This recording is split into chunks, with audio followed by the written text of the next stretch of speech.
नमस्कार, आप देख रहे हैं जय भारत का स्पेशल प्रोग्राम सुदर्शन बानी और मैं हूं आपके साथ विनीता मिश्रा। आज हम बात करेंगे पर्यावरण पर। पर्यावरण हमारे लिए कितनी महत्वपूर्ण है। जैसा कि आप सभी को पता होगा कि पर्यावरण के बिना हमारा जीवन मुमकिन नहीं है। जब पर्यावरण है तभी मानव जीवन का अस्तित्व है, वरना पर्यावरण के बिना हमारा जीवन का कोई अस्तित्व नहीं। और आज हम इसी मुद्दे पर, इसी विषय पर बात करेंगे आचार्य श्री सुदर्शन जी महाराज से। तो सबसे पहले आचार्य श्री, आपका बहुत बहुत स्वागत है। चलिए, बहुत धन्यवाद। आचार्य श्री, पर्यावरण हमारे लिए काफी महत्वपूर्ण है।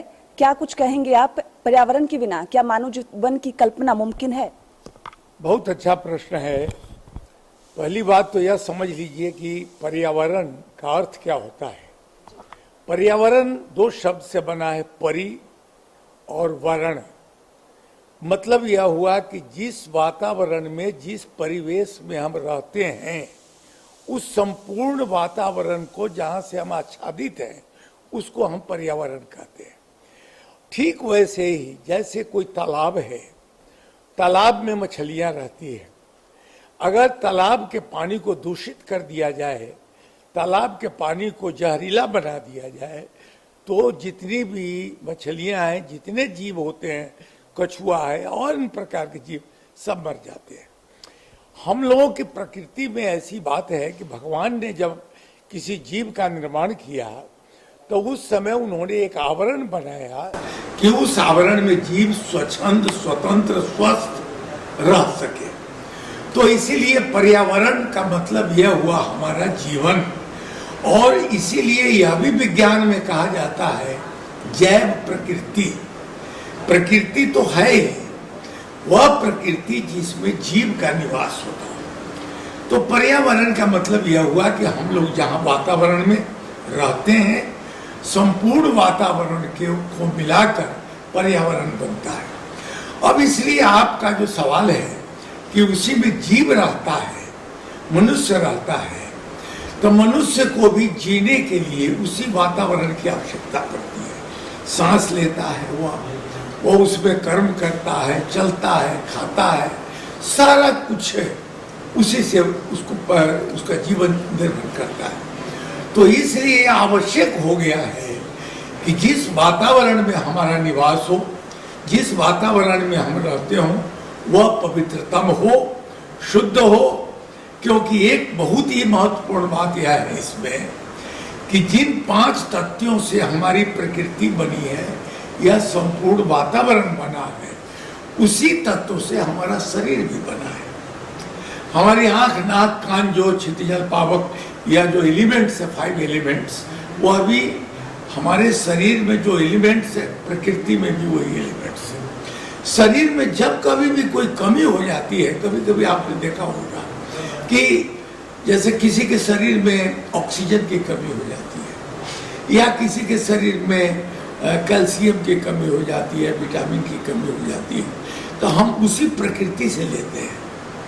तो हमारे शरीर में कम होती है तो हम प्रकृति से लेते हैं। ठीक वही स्थिति है कि यह प्रकृति पूरा भंडार लेकर खड़ी है हमारे सामने। जब कभी भी शरीर में कोई डिफिशियंसी होती है तो प्रकृति का वह तत्व आकर मुझे, जैसे आप कभी कभी देखिएगा जमाई लोग लेते हैं। अब जमाई लेते हैं तो मतलब कि शरीर में कोई चीज की कमी हो रही है। एक ही रास्ता है कि बाहर दौड़ के निकलिए और लंबा लंबा 10-20 सांस ले लीजिएगा। मतलब है कि ऑक्सीजन की कमी आपके ब्रेन में हो रही थी, अब आपने ऑक्सीजन ले लिया, ठीक हो गया। आपको प्यास लगती है, कभी कभी आपको जैसे हिचकी आना, कभी कभी देखो हिचकी आती है, तो हिचकी आती है, पानी पी लीजिए, मतलब कि शरीर में कमी हो रही है। तो वही चीज बार बार हमारी प्रकृति कहती है कि शरीर को स्वस्थ रखने के लिए आपके पर्यावरण को स्वस्थ रखना होगा। और वो पर्यावरण का मतलब क्या हुआ? गाछ वृक्ष, पेड़ पौधा, हवा, पानी, पृथ्वी, सब कुछ का को अगर बैलेंस कर लिया जाता है तो वह बैलेंस हो जाता है पूरे वातावरण का, और वही हमारे शरीर के लिए पोषक तत्व बन जाता है। इसलिए कभी कभी आपने देखा होगा कि जो अस्वस्थ हो जाते हैं तो लोगों को कहा जाता है हिल स्टेशन पर चले जाइए। क्यों? आपकी प्रकृति जिस वातावरण में आप रहते हो वो रहने लायक नहीं है, वह दूषित हो चुका है। तो लोग कहता है जी देहरादून चले जाइए, कोई ऊटी चले जाइए या समुद्र के किनारे। एक और चीज जान लीजिए, आप देखिए कि एक अयन होता है, जैसे कि शरीर के पोषण होता है हमारे लिए, ऋणायन और धनायन अयन है। तो वह होता है, वह मिलता कैसे है? जब कभी भी हमारे शरीर में उस अयन की कमी हो जाती है, ऋणायन और धनायन की। अभी देखा नेगेटिव और पॉजिटिव कोरोना में चल रहा है, तो लोग कहते हैं जो ही पॉजिटिव हुआ तो गड़बड़ हो गए। तो ठीक वही चीज है प्रकृति में, आप एकदम याद रखिएगा इसको कि ऋणायन और धनायन, ऋणायन हमारे जीवन को पोषता है और धनायन जीवन को नाश करता है। तो वही पॉजिटिव ऊर्जा अभी कोरोना पर चल रहा है। समुद्र के किनारे जाकर 5 मिनट आप बैठ जाइएगा तो आज एक अजीब ऊर्जा आपके शरीर में भरने लगेगी, क्योंकि समुद्र भी ऋणायन और धनायन से टकराता रहता है। और यह जो धनायन और ऋणायन की ऊर्जा निकलती है समुद्र से, और समुद्र की लहर से पैदा होती है। इसलिए समुद्र के किनारे जब लोग जाते हैं तो तुरंत स्वस्थ हो जाते हैं। 5 मिनट बॉम्बे या कहीं गोवा, जहाँ जहाँ समुद्र है वहाँ आप जाइए, 5 मिनट समुद्र के किनारे बैठ कर ध्यान करिएगा। स्वामी विवेकानंद ने किया था, आपको देखा होगा, जो उन्होंने जिस शिला पर तप किया था। तो संत लोग भी यही करते हैं। जंगल में जाइएगा, वहां ऋणायन बनती है, समुद्र किनारे बनती है, थोड़ा थोड़ा नदी किनारे बनती है। तो हम लोग अपने शरीर का पोषण करते हैं इस वातावरण से। बहुत ही महत्वपूर्ण प्रश्न है। इसलिए हम जिस वातावरण में रहें वह वातावरण पवित्र हो, स्वस्थ हो, लाभदायक हो, वही वातावरण, वही इसी का पोषण हमारे जीवन का वही प्रभाव पड़ता है। और यही ऋणायन और धनायन जो बनता है उसी से हमारा जीवन चलता है। तो जैसा कि आपने सुना कि पर्यावरण हमारे लिए कितनी महत्वपूर्ण है। एक और जो महत्वपूर्ण सवाल वो ये है कि लॉकडाउन के दौरान जो मैली दिखने वाली गंगा बिल्कुल पवित्र हो गई है, पानी एकदम स्वच्छ हो गया है। तो महाराज जी, आपको क्या लगता है कि प्राकृतिक अपने साथ न्याय कर रही है? एक अंग्रेजी में कहावत है, water takes it own level. पानी अपना अपना अपना वो ले लेता है, लेवल को ले लेता है। आपका काम था गंदा कर देना। माँ क्या होती है, माँ बच्चा, छोटा सा बच्चा खेलता रहता है तो कभी कभी उसके नाक से नेटा निकलता है, शरीर गंदा हो जाता है, कपड़ा गंदा, तो उसका बाप दरवाजे पर कहता है, गांव में हम लोग यही सुनते थे, बाप कहता है कि बेटा जाओ माई से साफ करवा के ले आओ। तो बेटा दौड़ के जाता था, नाक कान मुंह माँ साफ कर देती थी। तो हम लोग तो गंगा के पुत्र हैं, तो गंगा के पुत्र तो हम लोगों ने अपने कुकर्म से गंगा को तो खूब दूषित कर दिया, माँ के आंचल को बड़ा गंदगी कर दिया। और आपने देखा होगा कि जो ही यह गंदगी होना बंद हुआ कि गंगा का कलेवर बदलना शुरू हो गया, कितना सुंदर वातावरण होने लगा। या जितने भी आप विकास के नाम पर है ना, आपके चैनल के माध्यम से हम तमाम मित्रों को, लोगों को बताना चाहते हैं, जैसा विकास मुझे नहीं चाहिए जिसमें मनुष्य की ही मृत्यु हो जाए। हम ऐसे सड़क निर्माण नहीं चाहते हैं जिस सड़क के नीचे मनुष्य कराहता हुआ दिखे। हमने सारा जंगल काट दिया, हमने गंगा में सारा प्रदूषित पानी को गिरा दिया, वहां की मछलियां मर गई, बेड़क, बेंग, कछुआ, जितने भी। आपको देखिए, कभी समुद्र के किनारे जाके मॉरिशस जाइए, मॉरिशस में जाइएगा तो लोग क्या करेंगे, टूरिस्ट लोगों को लोग नाव पर बैठा के 1 किलोमीटर भीतर समुद्र में ले जाता है। वहां ले जाने के बाद नीचे से ढक्कन खोलता है पेन में, नाव के पेन में। जो ही ढक्कन खुलेगा तो शीशा लगा हुआ रहता है, उस शीशा से देखिएगा तो 1 किलोमीटर नीचे तक आपको समुद्र दिखेगा। समुद्र में हजारों पहाड़ है, सांप है, बड़े बड़े जानवर हैं, जीव हैं, विभिन्न प्रकार के पेड़ पौधे, सब कुछ है। तो लोग कहते हैं प्रकृति, समुद्र में भी एक दुनिया बसी हुई है। क्यों? वह प्रदूषण समुद्र के पानी को शुद्ध करने का प्रयास करता है। हमारे यहाँ जो प्रकृति के चारों तरफ पेड़ पौधे वृक्ष लता है वह भी वायु को शुद्ध करता है। ठीक वही स्थिति हमारे गंगा मैया की है। गंगा मैया में जितने भी जीव जानवर, गो, घड़ियाल, मछलियां, मेढक, घोंगा, सितुआ सब है, वह सब उसकी गंदगी को पी जाता है। हम लोगों ने इतना नाला का पानी गिराकर और फैक्ट्री के गंदे पानी को गिराकर, अपने बाथरूम तक के पानी को गिराकर हम लोगों ने गंगा को दूषित कर दिया। यही गंगा पटना में देखिए और यही गंगा हरिद्वार में चले, गंगोत्री में चले जाएगी, बड़ा अंतर पड़ेगा। आज जितने भी शहर किनारे जो लोगों ने गंगा को गंदा किया, यह लॉकडाउन में फैक्ट्रियां बंद हो गई, सारा जितना भी निष्कासन द्वार बंद हो गया। नतीजा हो गया कि गंगा में पानी गिरना बाहर कर, जो हम लोगों ने कृत्रिम पानी गिराना बंद हो गए। स्वाभाविक है, गंगा तो पवित्र है ही। वही गंगा हरिद्वार में जाके देखिए, ऋषिकेश और गंगोत्री में जाके देखिए, उसी गंगा को पटना में देख लीजिए, कलकत्ता में देखिए, दोनों में अंतर है।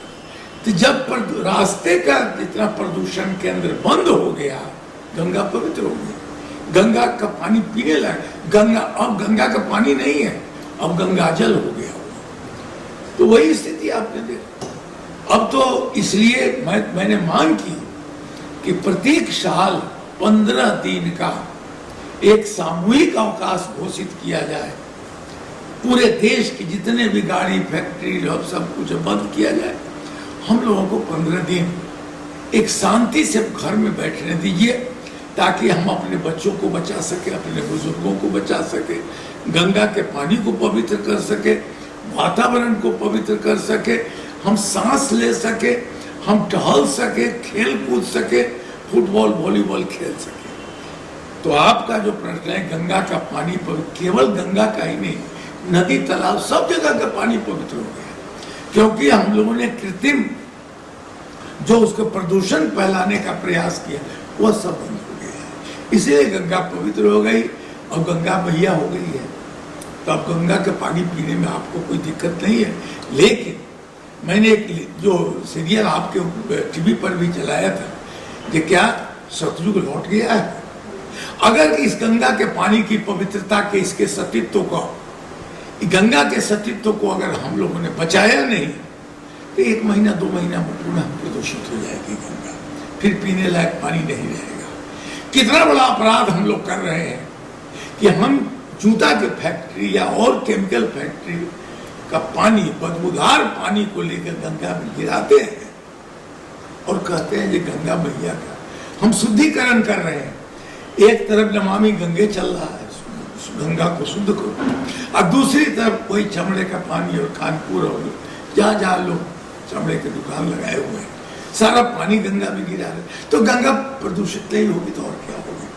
हम स्वयं अपनी मृत्यु का तैयारी कर रहे हैं, हम स्वयं अपना कब्र खोद रहे हैं, हम स्वयं मरने के लिए तैयार बैठे हुए हैं और कहते हैं हम प्रगति करते हैं। भाई साहब, आपके चैनल के माध्यम से सबको मैं कहना चाहता हूँ कि वैसी प्रगति मुझे नहीं चाहिए जिसमें मनुष्य मर जाए। मनुष्य को जीवित रखने के लिए ही सारी प्रगति चल रही है, और मनुष्य को ही आप मार देंगे, मनुष्य को ही जीने लायक नहीं छोड़ेंगे। अभी कुछ दिन पहले क्या हुआ, दिल्ली का वातावरण सांस लेते हैं, पटना प्रदूषित हो गए, सारे जगह लोग भागने लगे। अब लोग गांव की तरफ भागने लगे क्योंकि पटना रहने लायक नहीं था। अभी जाके लेके थर्मामीटर लेके जाइए, आप नाप पे देखिए, प्रदूषण लेवल नीचे गिर गया। दिल्ली अब एकदम स्वच्छ हो गया, आकाश दिख। कई मित्र लोग दिल्ली में से बता रहे थे, हमारे भी परिवार के लोग रहते हैं वहाँ, उन लोगों ने कहा कि हिमालय दिख रहा है। आपको हिमालय देखने का मन हो, चलिए सीतामढ़ी में खड़ा हुई और देखिएगा, उत्तर की तरफ देखिएगा, हिमालय आपका दर्शन हो जाएगा। कहाँ चला गया था हिमालय, सब पवित्र होता जा रहा। ठीक वही स्थिति हो गई है। और जिस गंगा जल को लोग विदेश में ले जाते थे, गंगा जल मुंह में रखते थे, मनुष्य जब जाने लगता था तो एक बूंद पानी उसके मुंह में गिरा दिया जाता था। तो आज वही गंगा जल पवित्र बन गया है।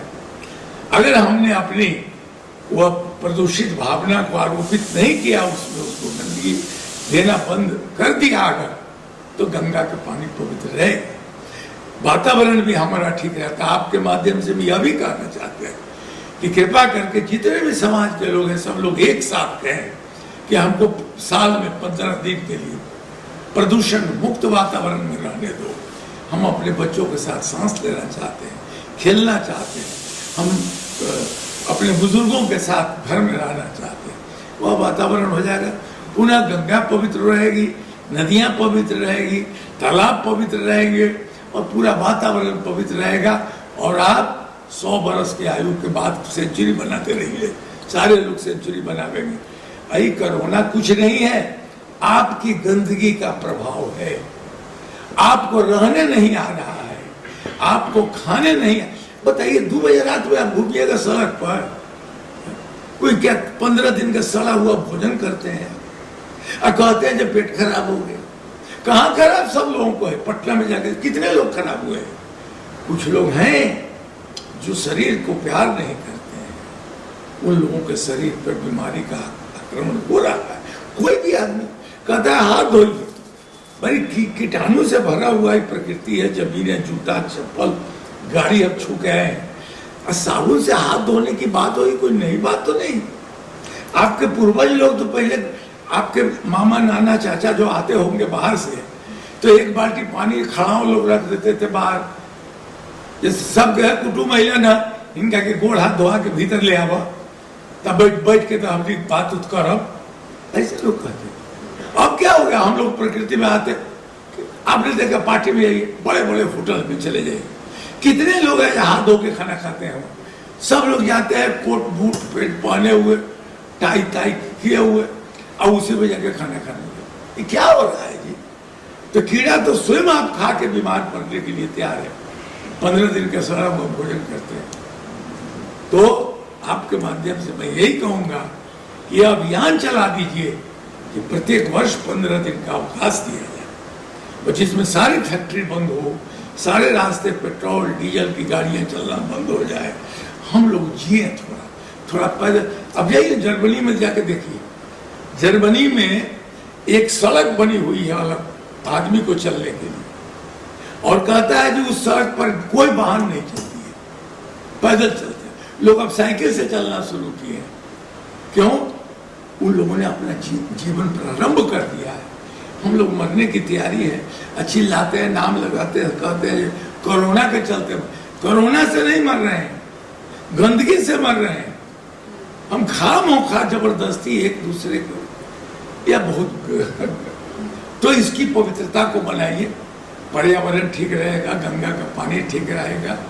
और आप भी कहना शुरू करेंगे गंगा मैया तो चुदरी चढ़े हो, ये फिर कहना शुरू करिएगा। अभी तो कल मैंने टीवी पर देखा, एक जगह क्या करे, जो करोना माई के लोग गीत गाना शुरू कर दिया। ये बात है, करोना माई बचा लो तो करोना माई से नहीं हो, वो ताड़का है, खा जाएगी आपको। गंदगी में घुसिएगा तो आपको जानना उसका।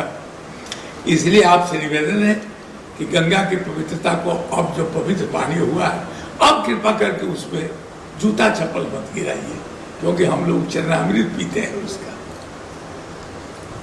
तो गंगा का पानी जिस तरह स्वच्छ हुआ है, आपको भी जरूरत है उस पानी को हमेशा स्वच्छ रखने की। आचार्य श्री, आप धर्म और संस्कृति के संरक्षक हैं। धर्म और संस्कृति हमारे पर्यावरण संरक्षण के लिए कितनी महत्वपूर्ण है और क्या भूमिका निभा रही है?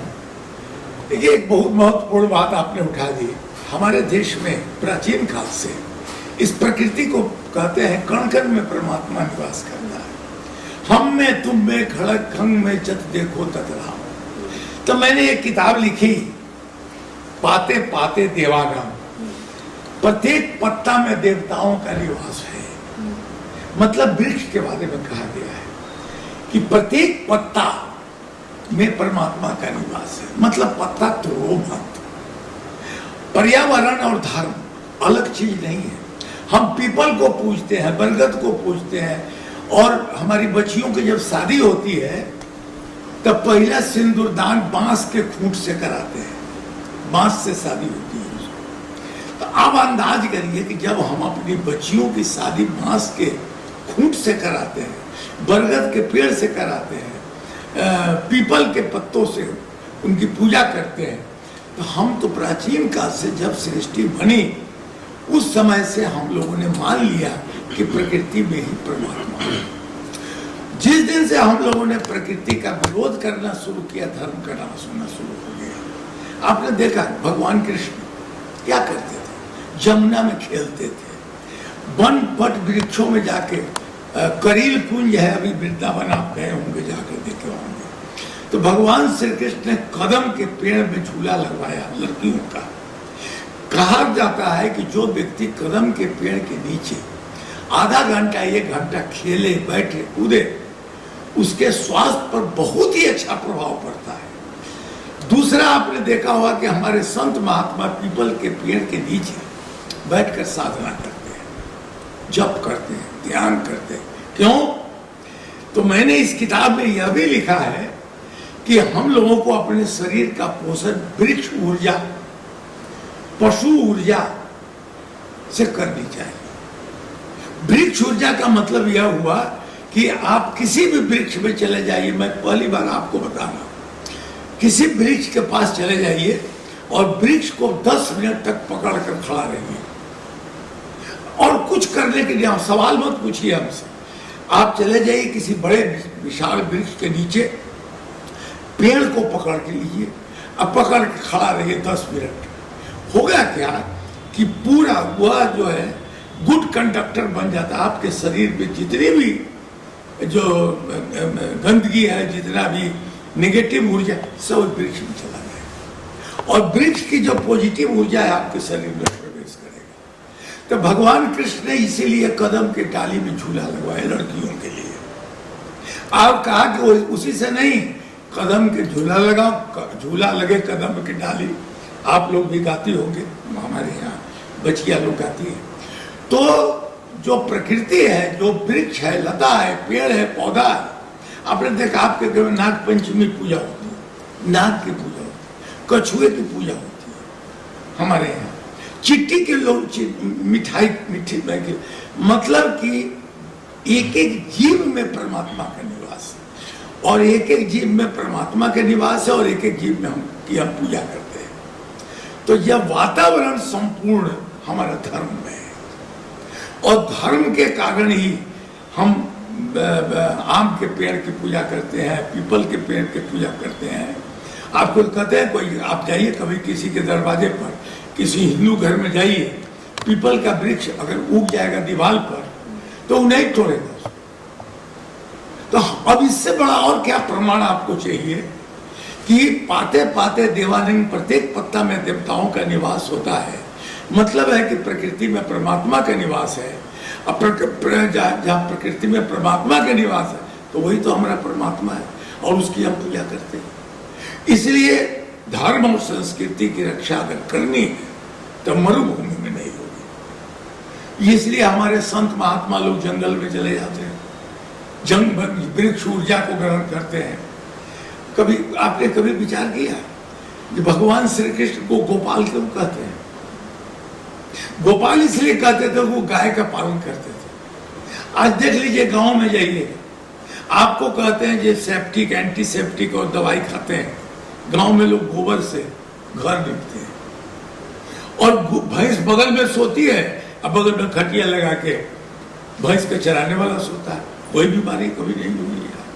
अभी पटना में चले जाइए, गली जितने भी हमारे यहाँ क्या चलता है, भैंस का खटाल चल रहा है, उसी में भैंस रहती है, गाय रहती है, उसी में मनुष्य रहता है। क्यों नहीं बीमारी होती है? क्योंकि एंटीसेप्टिक है। तो हमारे यहाँ इसलिए गोबर से भी घर को पवित्र किया जाता है। हम लोग तो वहां भी मानते हैं। दूसरा देखिए, आपके यहाँ छठ होता होगा, छठ पे किनारे पर जाके गंगा किनारे जाइएगा, लोग गोबर लाते हैं और गोबर से गणेश जी की मूर्ति बनाते हैं। अहे श्री सप्ता, आंख देला, कान देला, नाक कहे चपता, इस तरह के गीत गाती है। तो धर्म की अगर रक्षा होनी है तो प्रकृति की रक्षा आवश्यक है, वृक्षों की आवश्यक है। हम लोग खेत में जो पेड़ हो जाते काटते नहीं है, और कोई अगर बड़ा सा पेड़ हो जाए, उसमें फल लग जाए, तो किसी भी किसान को कहिएगा उस पेड़ को नहीं काटेगा। जिस दिन से हम लोगों ने कहना शुरू किया कि इधर से मेन रोड बनेगा, इधर से 4 लाइन बनेगा, उधर से 8 लाइन बनेगा, रोड बन गई, पोल गड़ गया, लेकिन मनुष्य उसके नीचे मर गया।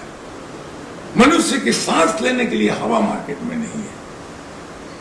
इसलिए आज भी हम लोग आह्वान करते हैं कि अगर जीवित रखना है, आगे एक बात और विचार करें, हमारे देश की प्रगति विशेषता क्या है? हम लोग पदार्थ पूजक नहीं है, अध्यात्म पूजक है। विदेश, लंदन, स्विट्जरलैंड, जर्मनी, अमेरिका हुआ पदार्थ पूजक है। वहां धन बहुत कमाने की होड़ लगी रहती है। हमारे यहाँ धन की बात नहीं, हमारे यहाँ धर्म कमाने की बात होती है, हमारे यहाँ अध्यात्म की बात होती है। हम कपड़ा पर ध्यान नहीं देते। विवेकानंद को इसलिए अमेरिका में कहना पड़ा, in your country barbers and tailors make the personality, but in my country character makes the personality. हमारे यहाँ देखिएगा, ब्राह्मण लोग खुले बदन रहते हैं, जनेऊ पहने हुए, लेकिन प्रतिदिन स्नान करते हैं, उनका एक एक शरीर का पार्ट पूजा सब साफ रहे। अंग्रेजी बड़े बड़े होटल में चले जाइएगा तो 15 दिन का स्नान किया हुआ व्यक्ति, भीतर का कपड़ा गंदा है, अब बाहर टाइट लटक रहा है। तो ऐसी परिस्थिति में हम तभी रह सकते हैं, हम लोग प्रकृति से प्यार करना शुरू करें। Return to the nature. आज विदेश के लोग भी कहते हैं प्रकृति की ओर लौटो। तो आपके चैनल के माध्यम से लोगों से अपील करना चाहते हैं, चलो प्रकृति। एक छोटा सा नुस्खा आपको बता देते हैं। जिस दिन आपको बहुत क्रोध होना, बड़ विचलित हो जाए, लगे कि अपना मुंह नोच ले, कपार पट के दीवार पर, कुछ मत करिएगा। जूता खोलिए, मोजा निकालिए और घर से भाग के चले बाहर। घर के बाहर कोई दूब वूब होगी कहीं, जमीन, पृथ्वी, उस जमीन पर खड़ा होइए। 10 मिनट चुपचाप खड़ा रहिए कि देखिए अगर अर्थिंग मिल जाएगा उसको। आपके क्रोध जो प्रोड्यूस हो रहा है, आपके शरीर में जो एनर्जी पैदा हो रही है, वह उसके जो नेगेटिव ऊर्जा जो बन तुरंत आपके पांव के माध्यम से पृथ्वी में चली जाएगी, आपका मन हल्का हो जाएगा। लोगों ने प्रयोग करके देखा, जब जब क्रोध आता है, मन में चिंता, डिप्रेशन, तनाव, पागलपन, क्या हो गया है? नेगेटिव ऊर्जा बढ़ गई है, आपकी लेवल बढ़ गया है। अमेरिका में क्या हुआ? इसीलिए अमेरिका में तो दूसरे तरह का प्रयोग लोग करने लगे। अमेरिका में तो आप कहते हैं कि जब प्रयोग बढ़ता है, 4 प्रकार के अमेरिका में खोज किया है। उन लोगों ने कहा कि प्राइमल थेरेपी, साइकोथेरेपी और डैमेज थेरेपी अमेरिका की खोज है। प्राइमल थेरेपी का मतलब हुआ कि जब शरीर में आपको क्रोध आना शुरू हो जाए, कोई ना कोई कारण होता है, टकराहट होती है, क्रोध आवे तो तुरंत उस पर उसको पहचानिए और कंट्रोल करने की कोशिश करिए। साइकोथेरेपी का मतलब यह हुआ कि जब क्रोध आवे तो साइकोलॉजिकली उसको कन्वर्ट करिए, दूसरे तरफ डाइवर्ट करिए। क्योंकि कहावत है कि once energy is produced it is never destroyed, it can only be converted into other forms. तो साइको वाला वो करता है। कई लोग तो यहां तक भी करने लगे हैं अब कि जब शरीर में बहुत क्रोध का लेवल बढ़ जाता है, अमेरिका का किया हुआ है प्रमाण, तो उसके हाथ में एक हथौड़ा दे दिया जाता है और एक पत्थर का टुकड़ा दे दिया, तो तोड़। पत्थर का टुकड़ा जब तोड़ने लगता है वह, तो उसका एनर्जी का बहाव हो जाता है, बढ़ जाता है। इसलिए कहते हैं कि नेगेटिव ऊर्जा को शरीर में मत बढ़ने दो, नहीं तो आदमी को सुसाइडल अटैक हो जाता है।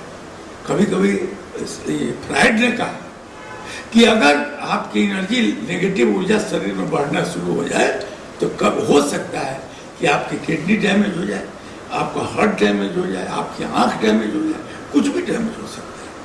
तो इसलिए बचाइए और इस पर्यावरण को आप पूरी तरह से कोशिश करके, और मैं तो कहूँगा कि जब चैनल शुरू करते हैं तो भगवान का नाम जैसे सुबह में हम लोग लेते हैं, कराग्रे जो बस्ती सर्वदा, तो कर की पूजा करते हैं, भगवान की पूजा करते हैं, और पृथ्वी को लात रखने के पहले कहते हैं विष्णु पत्नी नमस्तुभ्यं। तो इस वातावरण को लाइए, प्रतिदिन 2 मिनट 3 मिनट लोगों के मन में जागरण पैदा कर दीजिए कि देखो प्रकृति को प्यार करो, एक पौधा लगा दो। गांव में लोग कहते हैं कि एक तालाब बनवा दो, एक पेड़ लगा दो, या कौन अश्वमेध जग की तरफ पुण्य मिलता है। सड़क को बचाओ, अपने घरों को बचाओ, और कुछ नहीं हो तो गमला लगा के आप अपने घर में पौधा का संरक्षण करिए। परमात्मा की पूजा सबसे बड़ी यही हो जाएगी, पाते पाते देवाना, प्रत्येक जीव में परमात्मा का निवास हो जाएगा। सभी वृक्ष पत्ते पौधे हमारे माँ के समान दूध देने वाले हैं, इसलिए उनका संरक्षण करिए। गंगा प्रदूषण मुक्त हो जाएगी और हम भी सांस ले सकेंगे। तो आज के इस स्पेशल प्रोग्राम में बस इतना ही। बिहार और झारखंड की तमाम खबरों के लिए देखते रहिए AB न्यूज़।